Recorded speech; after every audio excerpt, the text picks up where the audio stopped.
بسم الله الرحمن الرحيم.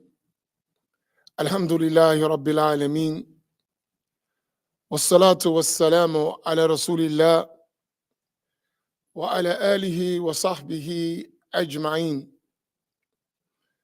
اللهم علمنا ما ينفعنا وانفعنا بما علمتنا وزدنا علما. اللهم لا سهل إلا ما جعلته سهلا وأنت تجعل الحزن إذا شئت سهلا. سبحانك لا علم لنا إلا ما علمتنا إنك أنت العليم الحكيم. أسأل الله تبارك وتعالى أن يجعل نياتنا خالصة لوجهه الكريم. السلام عليكم ورحمة الله تعالى وبركاته. I wanted to just share some scattered thoughts on a very important topic that came to my mind yesterday. As I was attending a city council meeting here in the city of Atlantic City, New Jersey. And I observed some things that I found quite disturbing. And I thought about them. And I wanted to just share my thoughts about what I witnessed, which gives me the subject matter that I wanted to talk about this morning in terms of what does Islam look like for our descendants? And I think in general, every group of people need to think about that. But I was thinking specifically about us as African Americans. And to be more specific, because of the context of what I was thinking about, I was thinking about African American Muslims in Atlantic City. So this discussion is particular, though it can apply in other situations. So maybe someone else would benefit, but particularly in Atlantic City, where I'm a resident, I see this as a serious crisis. So let me put some framework around what I'm getting ready to talk about.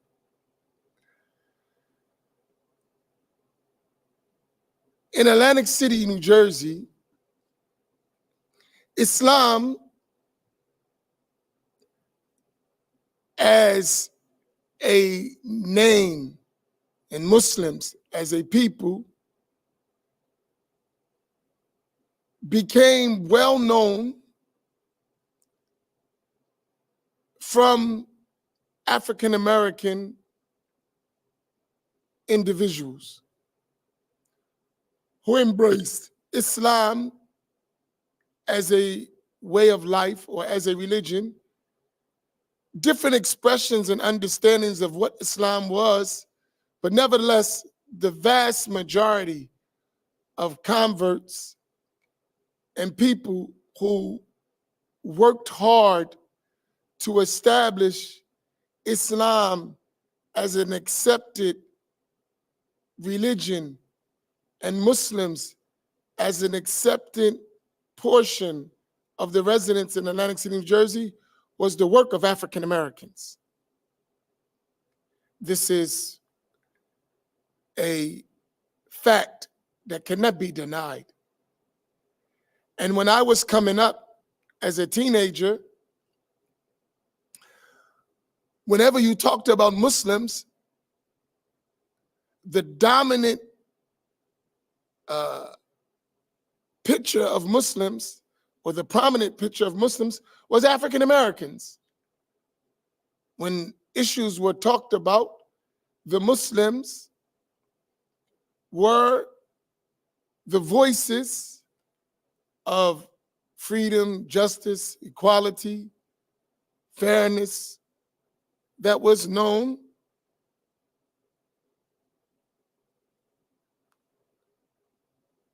to be coming from African American Muslims. And there were very few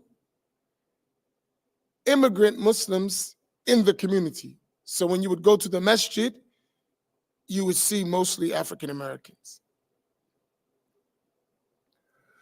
And that went basically up to the mid to late 80s. Then you started having an influx of Egyptians or Pakistanis and others. And whenever in the city there were issues of concern and the Muslims were engaged, there were African American Muslims that were the voice, that were speaking, that were engaging in the society, engaging in the community.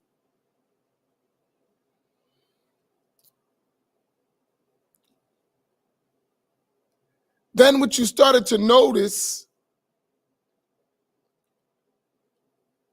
with the influx of the immigrant community,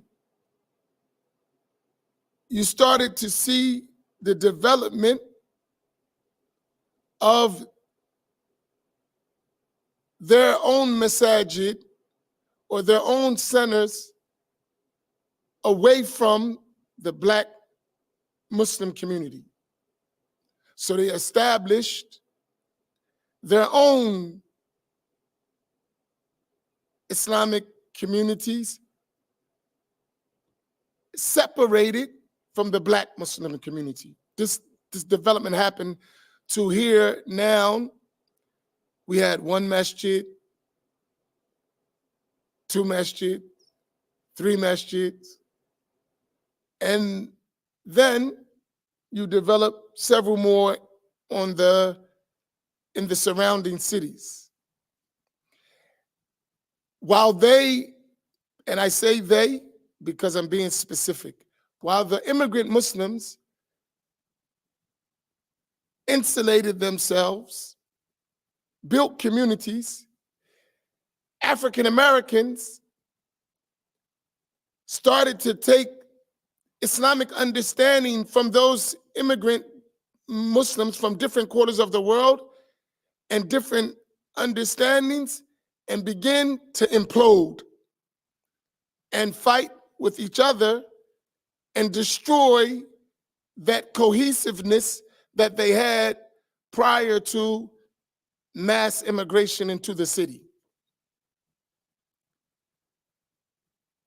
So while the immigrant communities were getting stronger, the African American Muslim community was getting weaker. It's just some stuff that I really, and I'm going to lead to what making me have this conversation.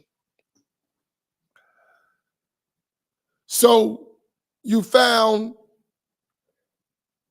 communities growing, immigrant communities, and the Black community shrinking.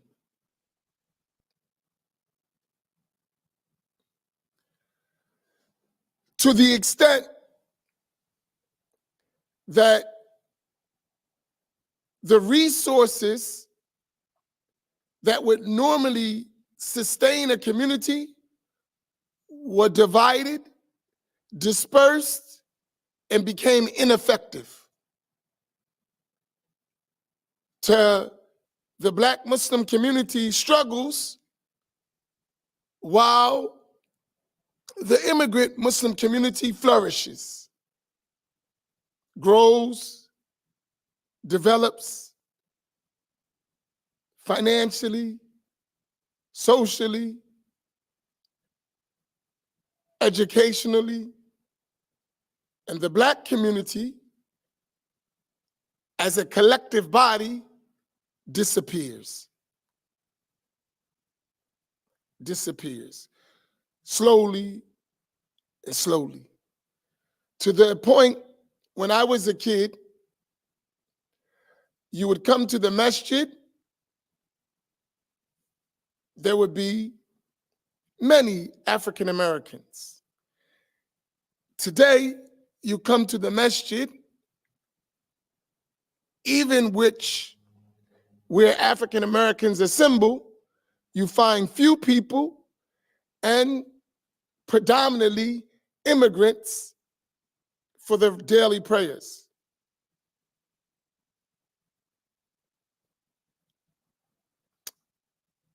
So you see this occurrence, and you have to have a concern about it. Like, you're watching the demise of a segment of the Muslim population. And I'm only speaking in context of what I'm seeing in Atlantic City. It could be applicable other places, and it has its different forms, and nationally it has its different forms, which I'm aware of, but I'm speaking specifically about what I'm watching here in Atlantic City. And it's making me really think things a lot differently.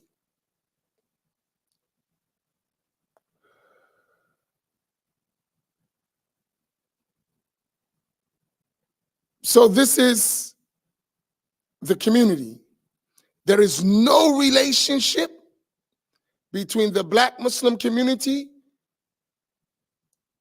and the immigrant Muslim community, except the immigrants that attend the masjid where there is Black leadership.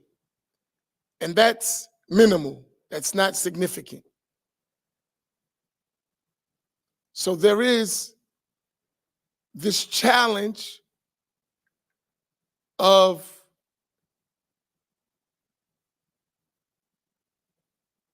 ethnicity and separation within our ranks.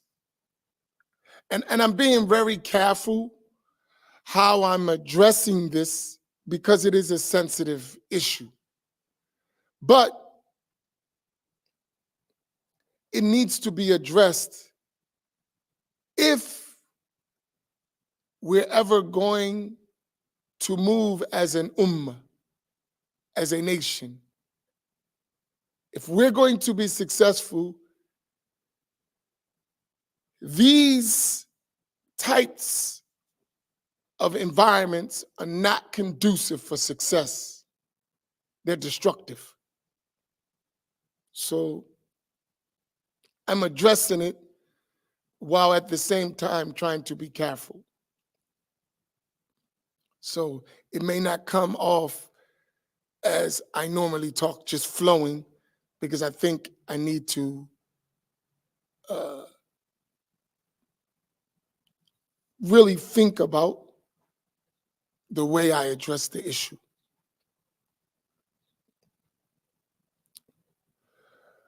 So that's the state. And we've tried to cooperate and work, but it's a clear lack of desire to engage with African American Muslims. That's clear, abundantly clear. That's one thing which needs to be addressed. But what is worse is when it turns into undermining the African American Muslim community, that's another story. Not cooperating is bad against the Quran and the Sunnah and everything Islam stands for. That's one aspect. But to undermine the African American community and to sideline the African American Muslim voice is something we should never tolerate. And let me bring myself together. This is quite disturbing for me. And it's more disturbing to me, for us as African American Muslims, that we've been bamboozled, tricked by immigrants to our own demise. That bothers me more. And I'm speaking specifically, as I said, in our local context, because I see it, I know it well, I can express it, I can identify it, and it may be reflective of a national phenomenon, and I can express it in other places too, not just Atlantic City, but I'm speaking about specifically Atlantic City, because hopefully I can wake some of these sleeping people up before we be extinct as a community.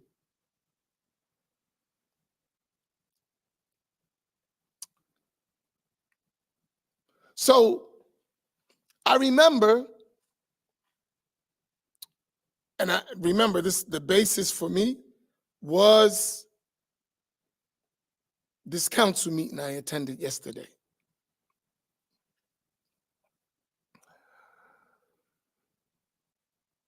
So when I became the imam, an elderly Indian man, he's the mu'adhin in our masjid. He's been here for decades. He said to me at the janazah of our previous imam, Imam Khairi Shakur rahimahullah ta'ala, may Allah have mercy on him.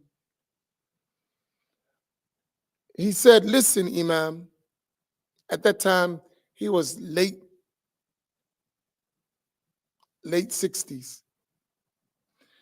He said to me, listen, Imam, I will support you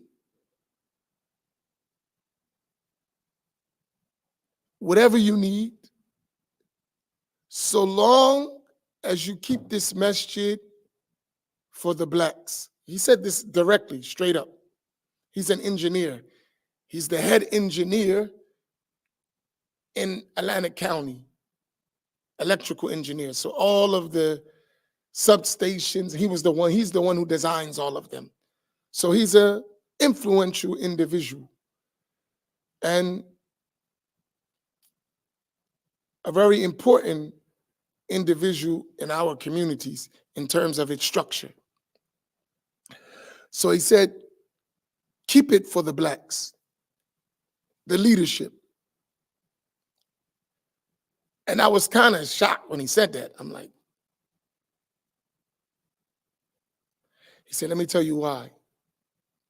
He said, because if they get in charge, they're going to leave the blacks out. And the blacks need Islam and they need the masjid for their own survival.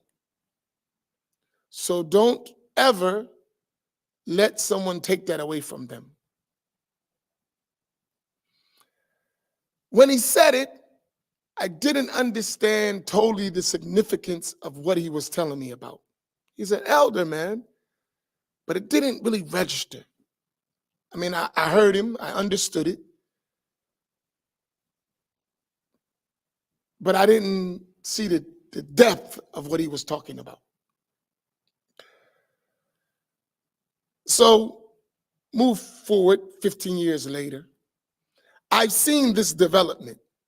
I've seen start here, raise their money, get their money together, go build their own masjid, and never have a real relationship with the African American community after that.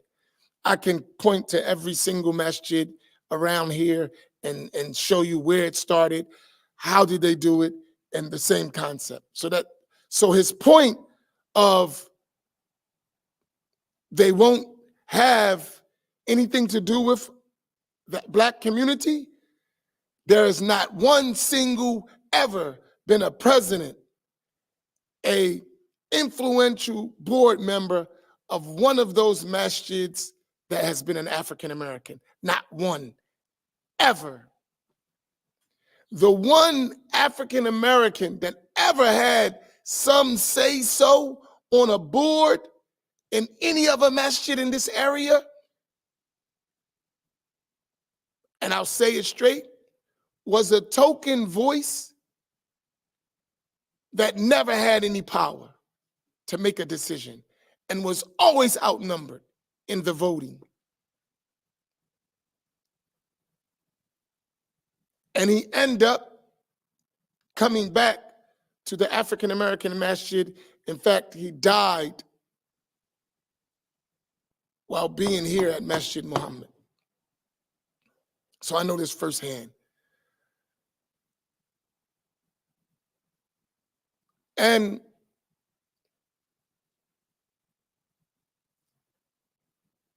this has been the case.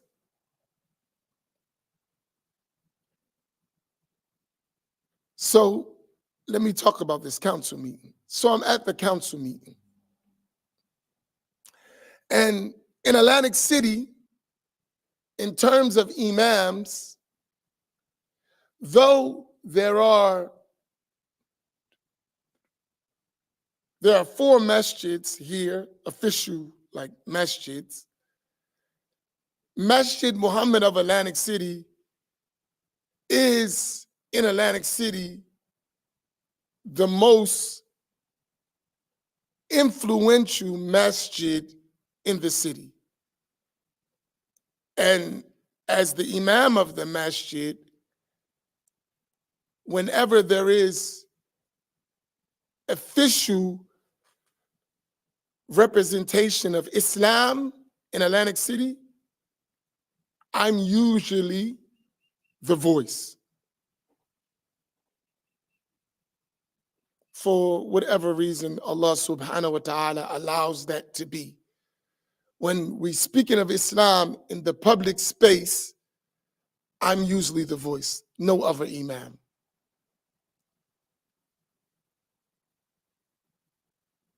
I've never seen them in the public space speaking on behalf of Islam. Never. Unless somebody went to them. But actually being involved in the community, I've never seen another imam do that. It's usually some businessman, some politician speaking on behalf of the masjid and using the masjid for their political or economic ends. But the imam, silent. And this is a fact.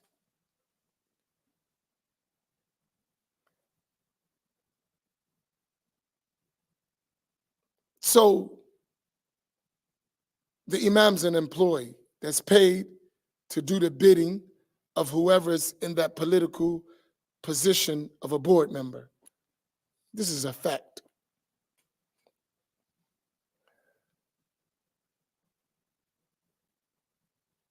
So yesterday I'm at this council meeting.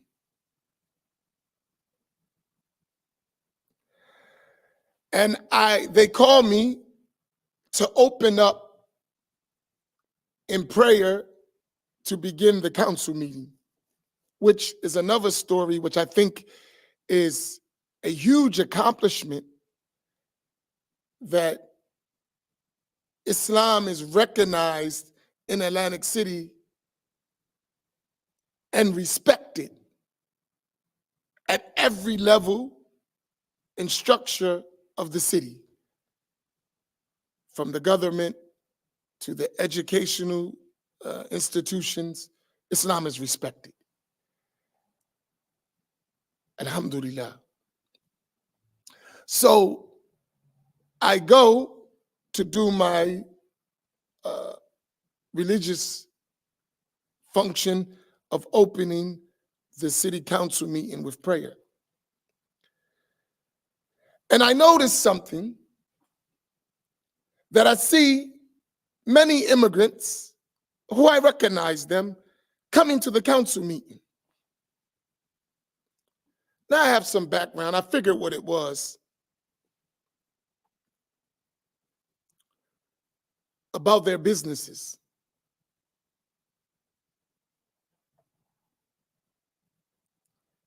Some ordinances that were restricting their hours of operation. So I see them assembling.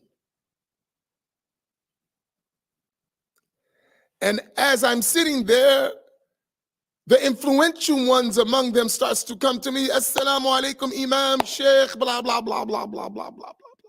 I hate that stuff, I'll be honest. Like, I do. I'm not good at dealing with fake people. I'm not at all. Maybe this is something I need to work on, how to deal with fake people, two-faced, how to not be honest with them. I'm not interested in your politics, so I'm not good at it. But like, you're caught, and since I'm the one representing the Muslims,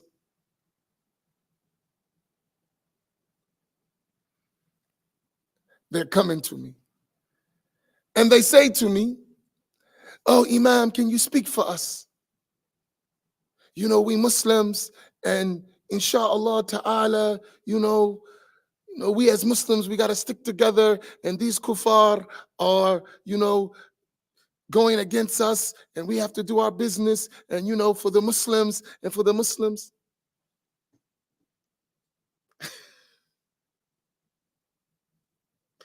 La hawla wa la quwwata illa billah.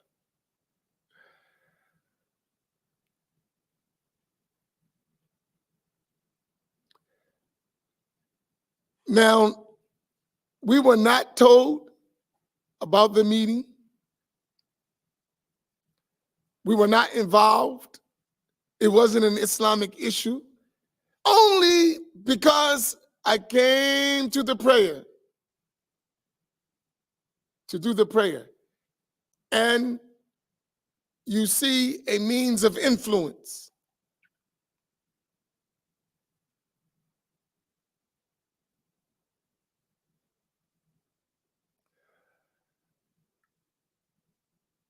So they have speaking session, and I watched them go up and use Islam and Muslim masjid, which is only talking about their masjids and their numbers, to give us support, while their businesses should be given some leverage.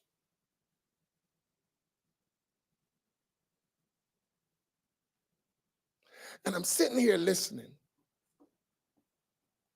and I'm watching. I'm board member, I'm this, I'm that, I'm president, I'm this, I'm that. And I'm watching what that brother said to me when I became the imam. Don't let them in charge. They will remove you, and there will be nothing left for your people. I'm watching it. And they're saying it. The Bengali association, the Pakistani, and we have our mosque, and I'm president of this, and I am board member of this, and I am not one of them religious people in terms of knowledge and practice. They are doing the most disgusting business practices that are known to our community. Drugs, paraphernalia, and they talking about, I'm in charge of the masjid. I'm board member in the masjid. This is disgusting. Disgusting.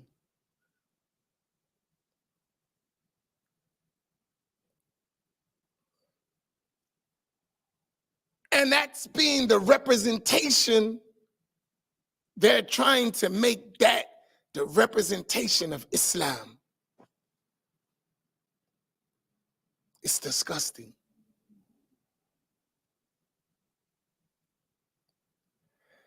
And something that we as a community built an honorable and dignified name and existence for Islam in this community, for us to watch this happen is criminal on our behalf. It's criminal. For us, of those who preceded us, who worked hard to establish the good name and good reputation of Muslims and Islam, for this to what it turns to, we need a wake-up call.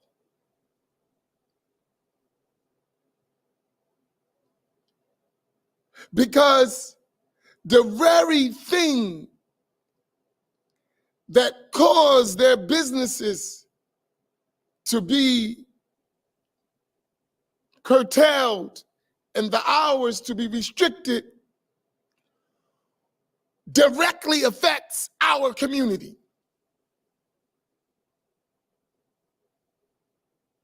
While they take the money out of our community to build their own institutions that exclude us,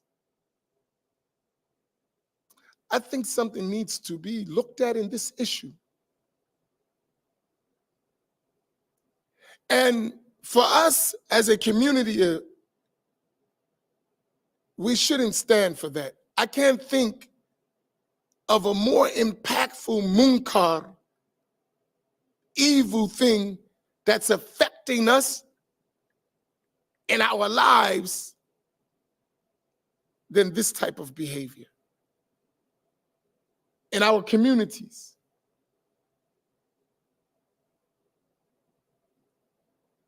And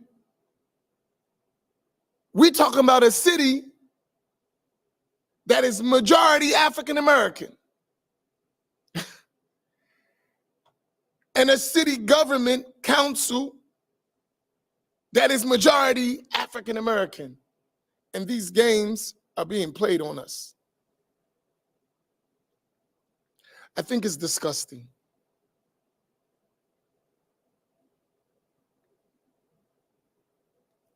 I really do. And what is more disgusting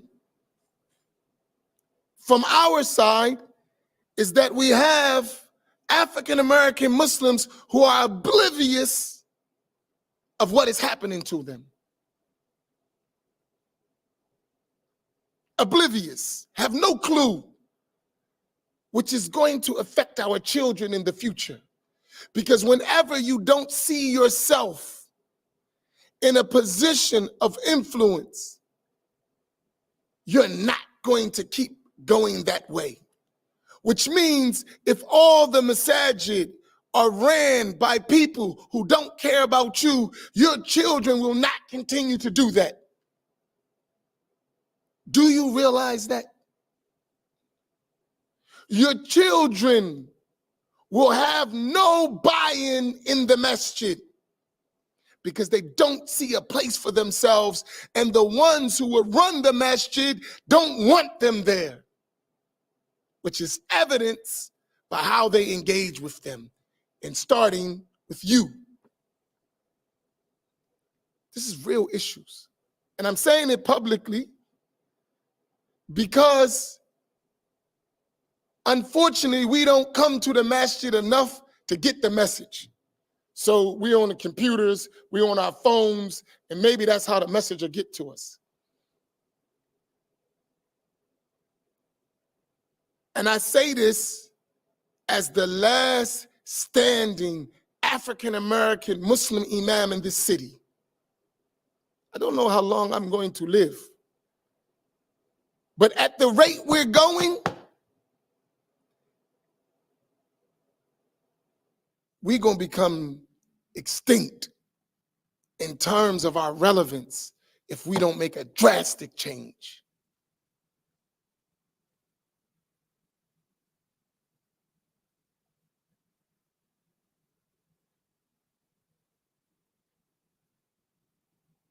This is serious.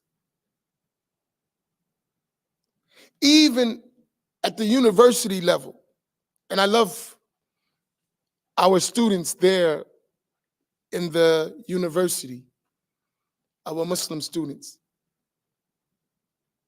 But do you know, when we go teach, there's not one African-American university student that's a Muslim that's engaged in the Muslim activities on campus? Not one.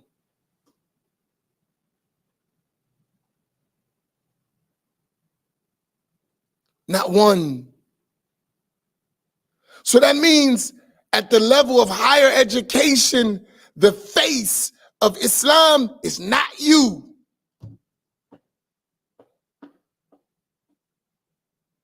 Which means that when it comes to employment, at higher levels of employment, it's not going to be you. And if the community keeps having this kind of separation and only a certain ethnic group is in authority, you will become extinct and irrelevant, both politically and economically. You will become irrelevant, which means you will be the meal on the table. You won't be the one sitting at the table. You're the food that is being served at the table. I hope we realize what's happening. And if it is relative to other places, since we're online, I would say to African Americans in those other places, you better wake up. You better wake up.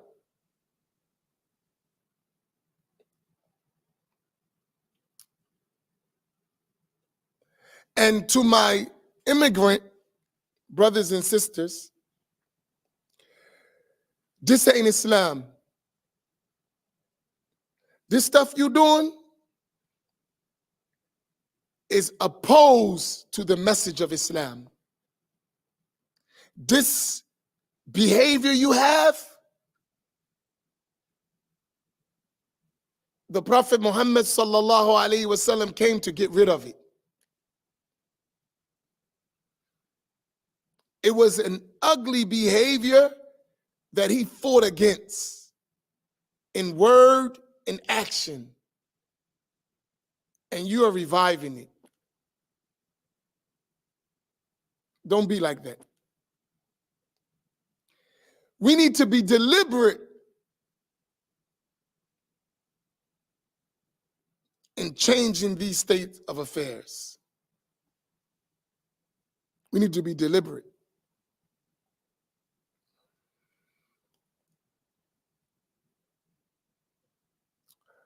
And as long as I'm alive, inshallah ta'ala, I will fight against this type of stuff. With every breath in my body, I will fight against it.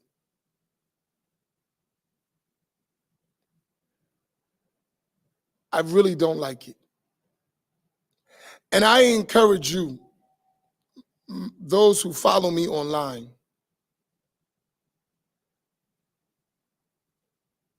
we're out financed in this effort. Really.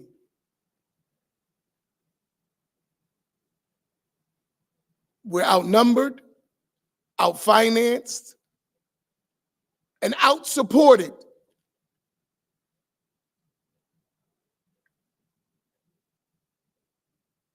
And we need your help to help strengthen the resolve of the Muslims here who have weak resolve. It is important to support our work because we have a lot to do.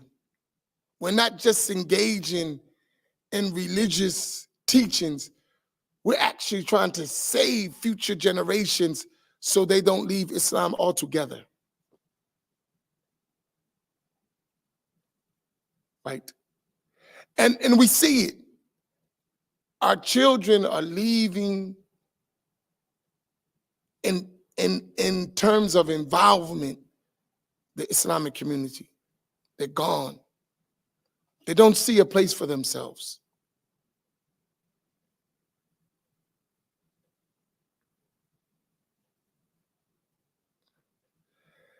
And I know some of you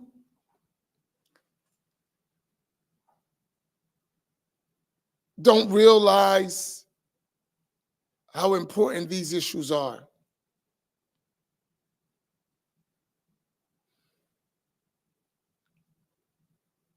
You sometimes prioritize theory over practicality.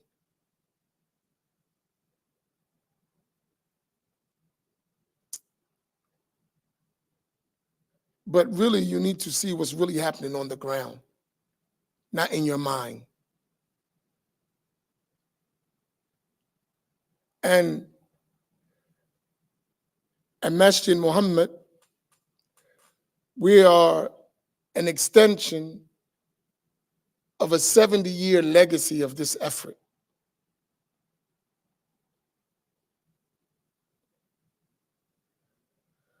Don't let it die because of our lack of commitment to the work and struggle that it takes to build sustainable, lasting communities.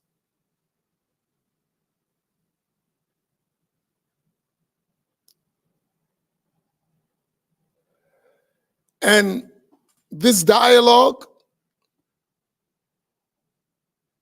if there is a level of sincerity in any of these communities in this regard, I'm telling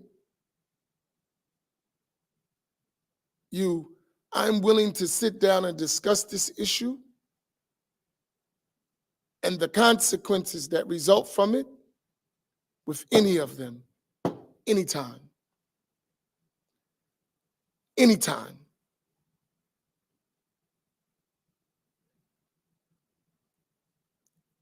Because we're going to end up enemies.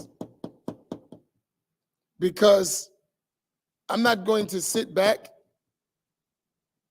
and watch you undermine all this work. We're going to end up in conflict. I'm not going to say, okay, we surrender, just make us irrelevant. You can forget about it. It's not going to happen, which they already know. That's why they avoid me, because I'm not impressed at all, nor am I fooled.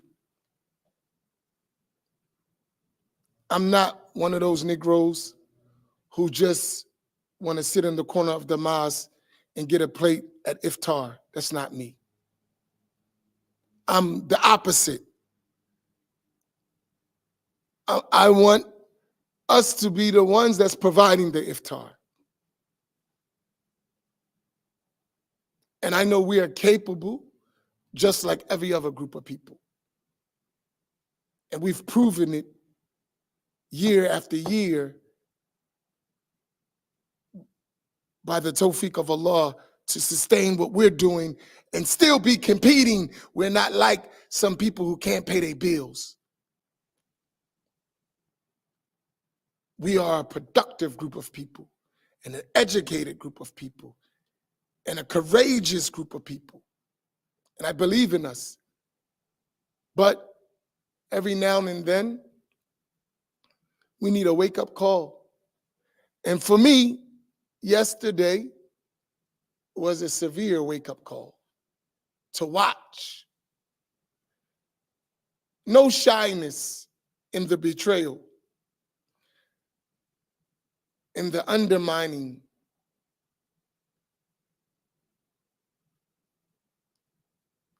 But for us, we have work to do.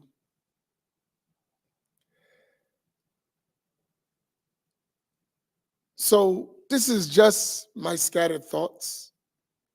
I think it was very important. I think it's just as important as learning the other things we learn on a regular basis. But this is real life.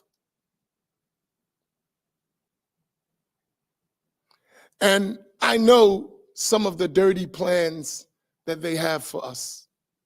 I'm aware of them. I'm aware of them. So I'm speaking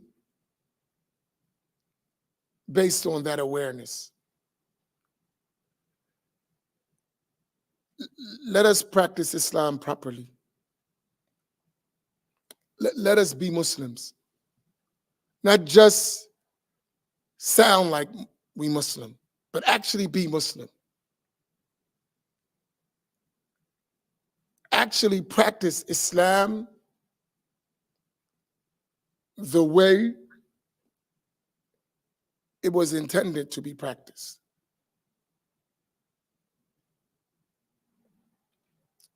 But I want this message to get to every African American Muslim in Atlantic City and the surrounding areas. So I want you to spread it.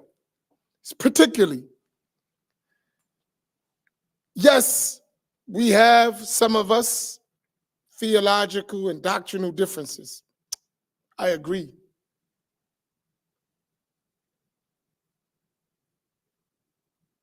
But we're all treated the same in this regard, and they don't care about our minhaj at all. You all in the same boat, every one of you.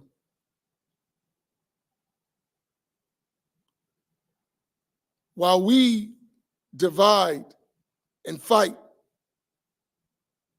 over manhaj, and I'm not saying it's not something we shouldn't deal with, but it should not be such a divisive element that goes against our collective prosperity and benefit.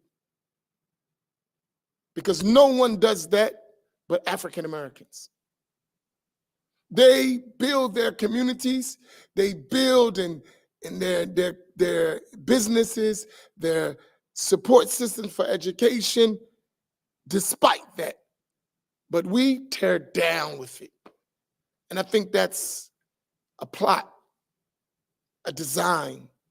I think it's calculated and targeted to our community.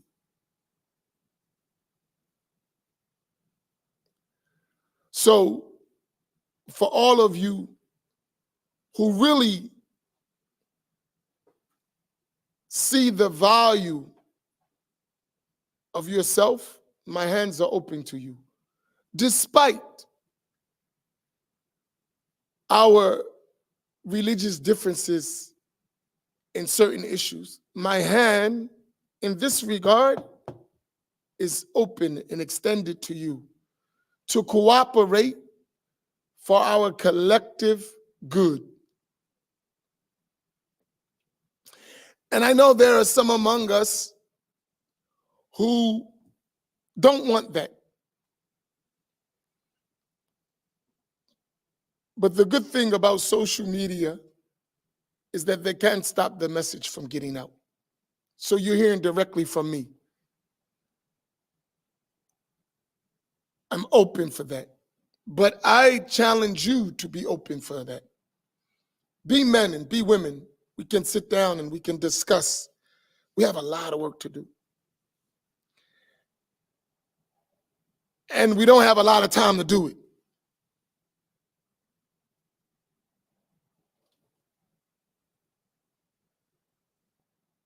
We don't. Your children are being affected directly. So maybe you would think about future generations. Because if we keep it up like this, there will be no Islam that has a concern for Black people in our community. You will be a permanent servant class in Islam. Don't let that happen. And people will be satisfied with that. We'll just bring you some meals and some book bags and some gift cards for Eid. That's your lot. But any real thing of substance, you won't be included nor considered. And I hope that's not the legacy we leave for our children.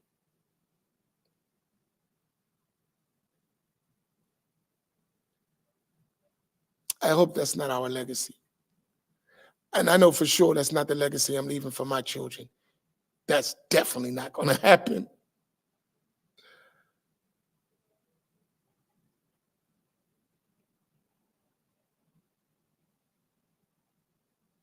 May Allah make it easy for us.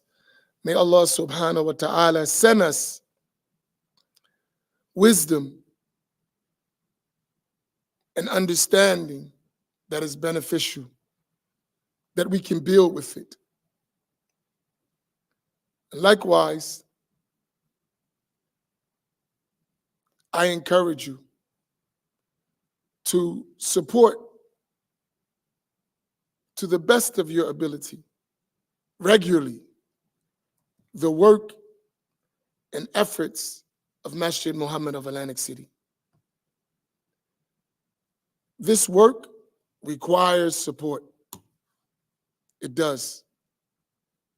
You're not going to do it without continued support. So please, please, please, please, make it a regular part of your giving, even your zakat. That helps us.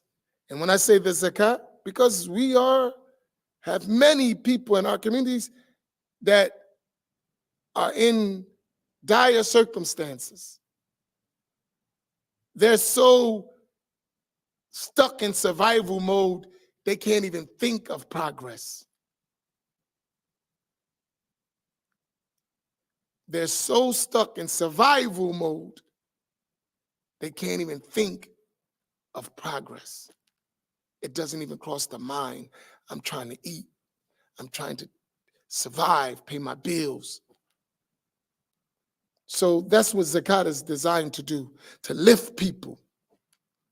So even through zakat. And then there is the need to sustain and keep the masjid going, keep programs going, educating. All of that takes finances and resources. And we cannot be shy in this issue. We cannot be shy to mention it if we're really going to be successful. And of course,